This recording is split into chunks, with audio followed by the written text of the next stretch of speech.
You're about to witness sports mastery in the making.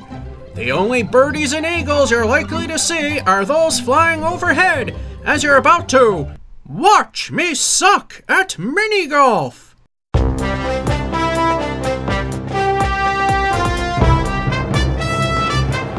Once again, coming from Mason's Mini Golf and Bowling Center, it's once again time for Watch Me Suck at Mini Golf. If you remember the last time we were here, they had the place ripped up and it was kind of an unfair, appearance as to how things are here. So after they've finished their renovations, it's just fair to come back and give them another go, obviously. Now the place, Mason's, is up for sale, so I didn't know if they were giving up on the place. Nope, they were renovating. However, every time we start one of these mini golf videos, we go over the rules. So I put that there. This is at an odd angle, and this is on pin cam mode, so there we go. All leaves the carpet. Place back on the carpet at departure. Penalty is you count it. I score it like golf, so if I'm not doing that correctly, oh well. Ball not to be returned to the tee unless it goes out of bounds at the tee. If another plays ball in the way, don't matter. If it's up against the sideboard, you're allowed 6 inches to move it. If it's hit by another ball, doesn't matter. Strictly to play outside of the carpeted area. And again, Mason's Recreation Center. And I'm not going to show this too often because it's too hard, but now after the renovation, some of the holes have changed names, so which also reflects the redo. So let's get started. Hole number 1. Now it's called Anthill, or as I call it, just take the 7 strokes and move on. Well, in case the golf gods are going to be with us, and by the way, they gave me a black ball this time. I usually get to choose the color, but I don't care. It's straight. This used to be called the bridge because there was a bridge here with some obstacles. And you go over to the Anthill, which has been moved. It used to be more to the right. I think you can see that there. And if you're good enough, you can probably get it in the hole. It's time to start the game. Let's see how things go. First shot, not too bad. Pretty close to the anthill, but can he actually get it in under 7? For a very unlikely birdie, there it goes in. It's in! It's a miracle! Hole number 2, Devil's Bend, par 3. Start here.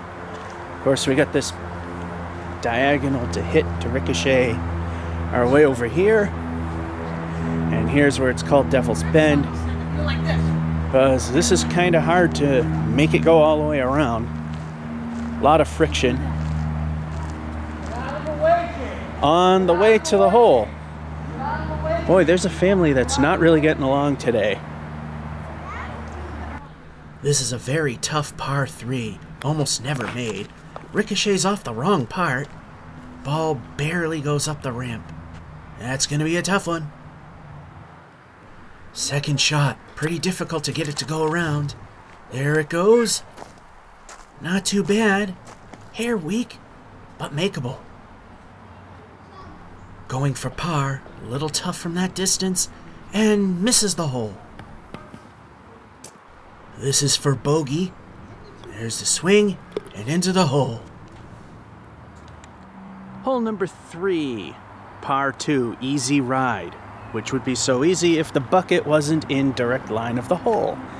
And by the way, funny how I mentioned that there was a family not getting along.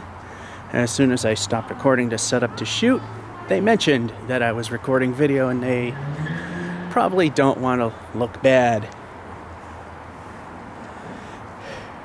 Yeah, kids sometimes. Definitely not blaming the parents. They seem very level-headed. Anyway, you gotta go around this. So unless you're really lucky with rebounds, this par 2 will take 2 to get to the hole. First try. Only thing easy is just trying to get it past the bucket, and he does. Now it's a matter of getting it in the hole. It's doable. This is for par. It's possible, and it happens.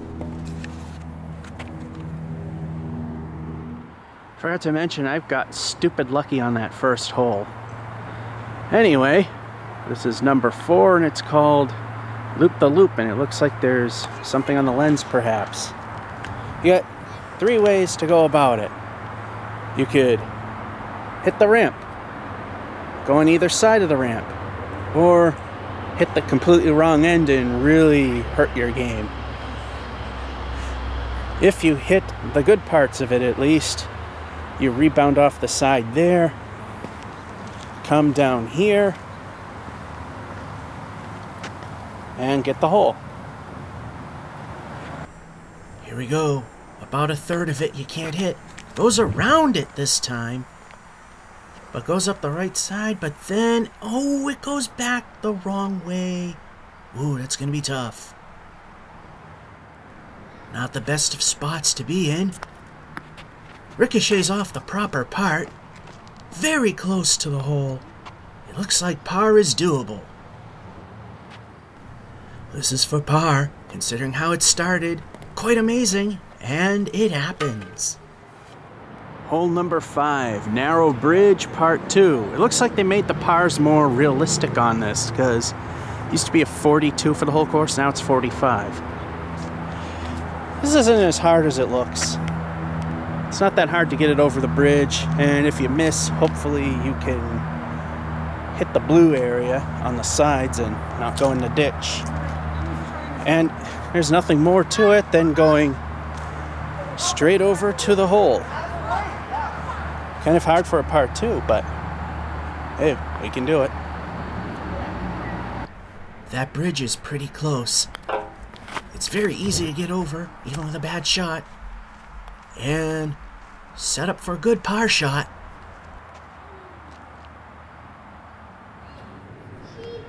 This is for par. Takes the swing and, ooh, it just went right by the hole.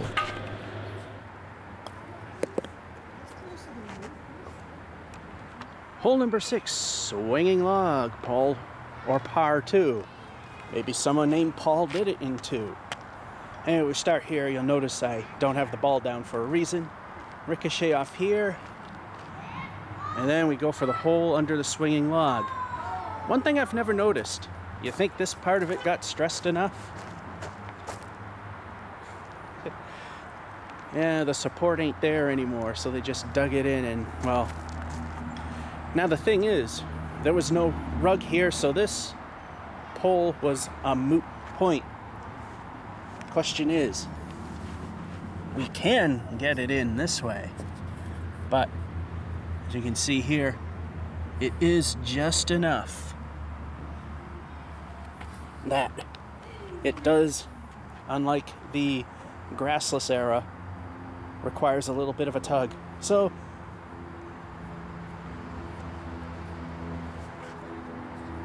there we go. And we'll do that. First shot, ricochets off the wrong wall and loses a lot of momentum on the way to the hole. This is a tricky second shot with the log in play, and it just limps over and goes left. Third attempt, and over the hole. This is for double bogey. Here it goes, and and the log helps put it in the hole. Hole number 7, The Gap, par 2. With actual grass that didn't have to be put back on. Anyway, gotta hit hard enough to go over the gap, needless to say, which is right after the ramp. Hopefully the ball clears the gap, and if it does, it's almost perfectly clear sailing over to the hole. Who would have thought in the previous hole that the log would be the tough one so far? Last time we didn't clear it on the first shot. It hit something and caused the ball to slow down. Looks like it hit the lip. And there's the ball. It didn't make it. As you can see, the transition wasn't done too well. There it goes over the gap. And very close to the hole, but then rolling backwards. Oh no. Not good.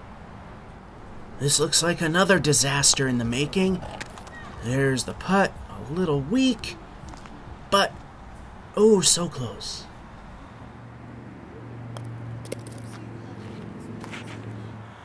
Hole number 8, U-turn, par 2. Well, at least it's going better than the outing without all the grass on it. Anyway, here we are. And we make the roundabout turn, or it just hugs the corner. And then you hopefully hit the hole. First shot. One of those roundabouts again. There he goes, ricocheting off. A little slow and a little short. For par, pretty tough from back here. There it goes. And could it? And it does! Hole 9, short and sweet. It used to be the schoolhouse. Airplane. Here we are. And we go here, try to hit this bend. And this is where the schoolhouse once stood. It could have been repainted. Then again, maybe it was too far gone. So they kept it a par 3. And there's the hole. First shot, very narrow angle to hit. There we go. Hit it though. Goes up through where the schoolhouse used to be and off to the far corner. This is for birdie. Very doable, but long. There it is, and oh, just by it. Gonna have to settle for par if we can make this. And there it is.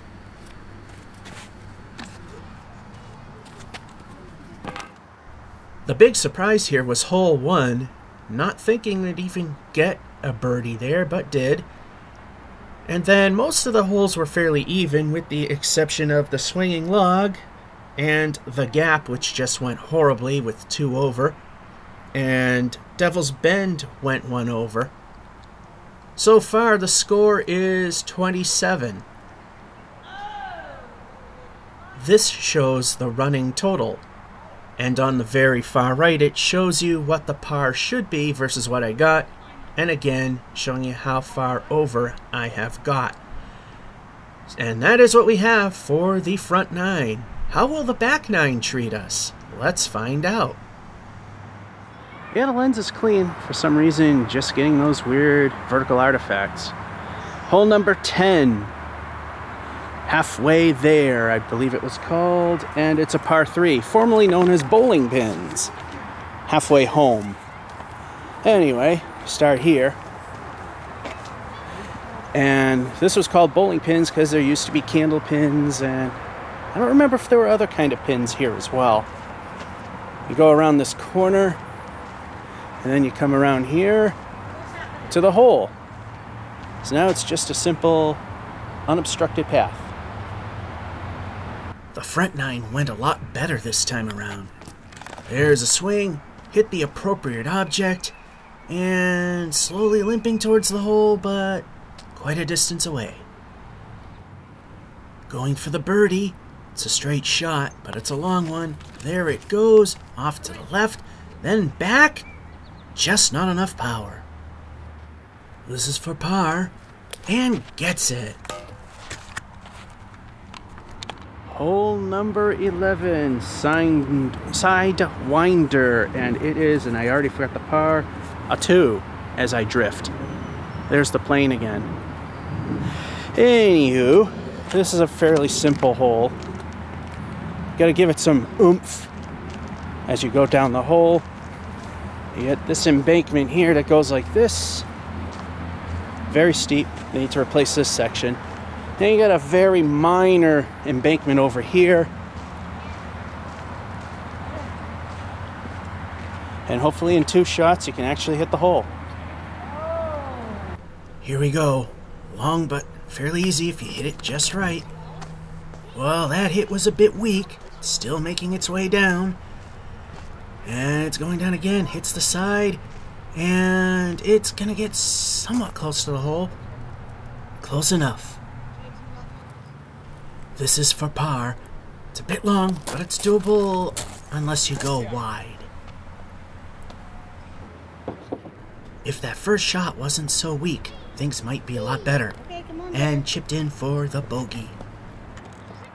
Hole number 12, Hotel, par 3, I believe it was. This used to be the windmill / the lighthouse. Here it is, right in its old spot.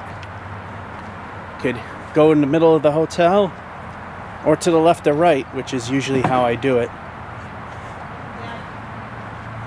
And they look so nice when they're brand new. And we lose focus. Anyway, we come out the back, hopefully on either side if you don't hit the middle. And right over to the hole. Why am I not remembering the par values? Once again, there's the hole. Drifty, drifty. It was a 3. No angled sides to guide the ball if you're a little bit off, like the windmill. And that was a really bad shot. There are no words to describe how that went. And we hit the building! And it goes back to the tee. That has just gone horribly wrong. Let's see how this shot goes. To the side, like it should have gone. And somewhat close to the hole, but not quite. That's doable. This is for bogey. And there it goes, and ooh! In and out!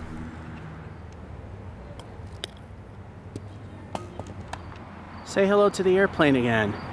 It needs work. It's not really all that bad a shape though. Anyway, hole 13, the sidewinder, and it is a par 3, I believe. Oh, why am I not paying attention? Bent arrow and a 3. Sidewinder was already done. And you'll see why it's a bent arrow. Because it's a very straight path. Then it angles ever so slightly over here. And over to the hole. And thank God that family is about to leave. Because the woman wasn't very nice. To me, that is.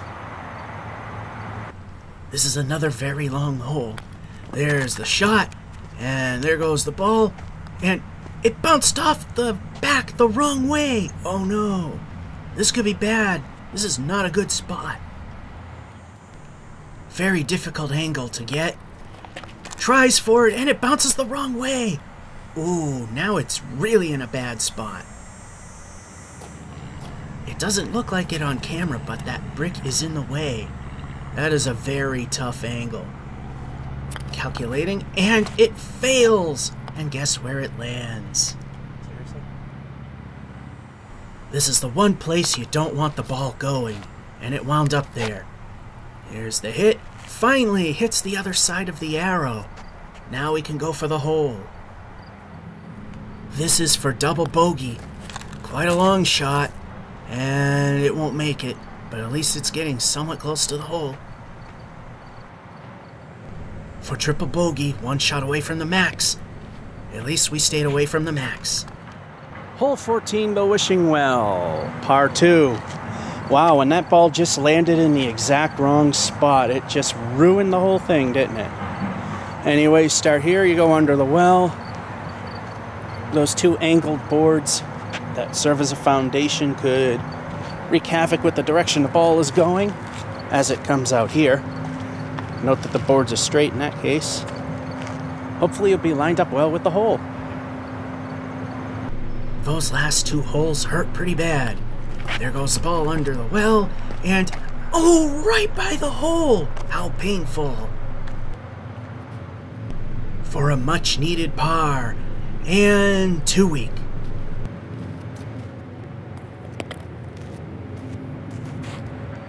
Hole number 15, no flag I could see.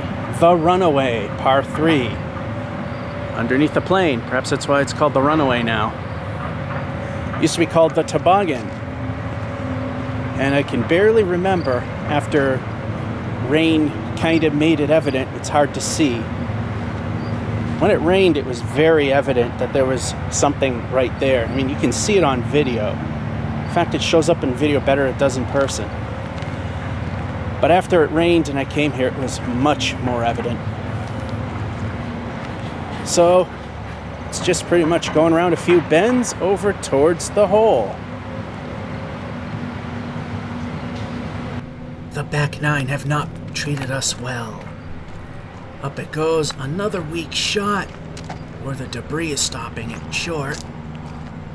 And it stops way short of the hole. Second shot, at least it's a par 3, a little off to the side, ricochet, and comes pretty close to the hole. It looks like it can be done. This is for much needed par. The score's hemorrhaging and it just goes by. Just can't catch a break on the back 9, and again! Still hemorrhaging on the back 9, and a double bogey.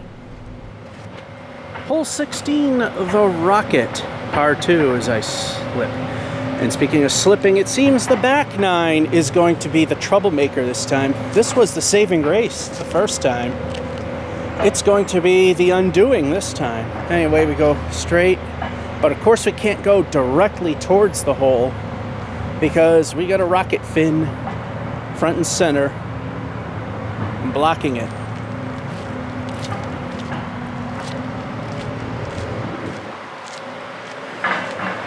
So here's the hole.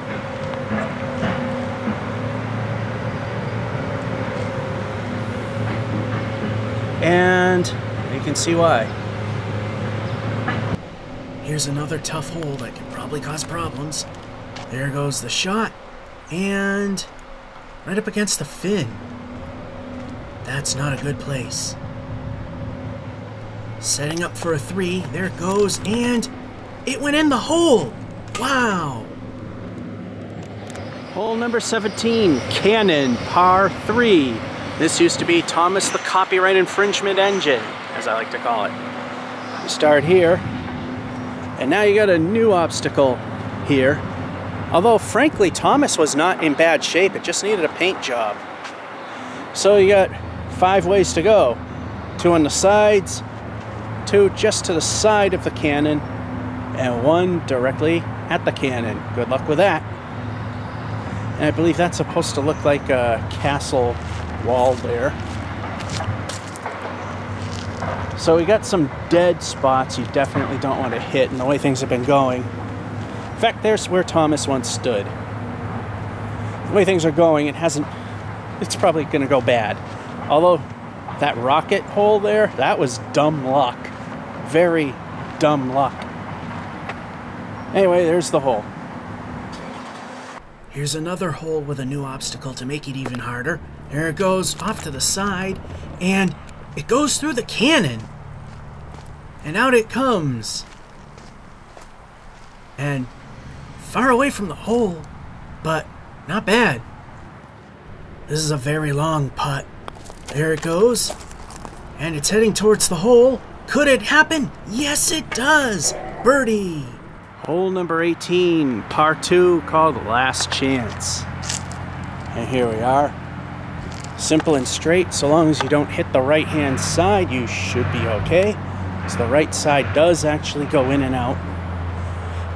Fairly flat, fairly simple. Then the ball goes into the hole of no return. Back into the shack.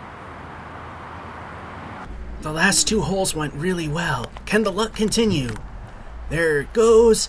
It's veering off to the right, heading towards the hole, and oh, just by it. Unfortunately, up against the wall.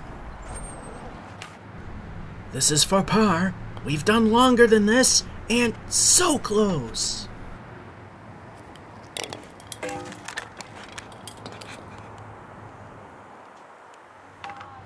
Taking a look at the grand total of the back 9, we've seen that it all went to hell at hole number 12, 2 over, 3 over at 13, again 2 over at 15, and saving grace was the -1 at the cannon, which is number 17. Grand total of 32 over par for the back 9. Now with everything added up with the par that's supposed to happen, you see that everything adds up to a 59. The par for the whole thing is a 45. We are 14 over, which is bad. Funny to think it was the second half that ruined everything, where it was the exact opposite the last time. That's this episode of Watch Me Suck at Mini Golf from Mason's Rec Center, Post-Renovations. This is George F551 saying hope you enjoyed and have a good one.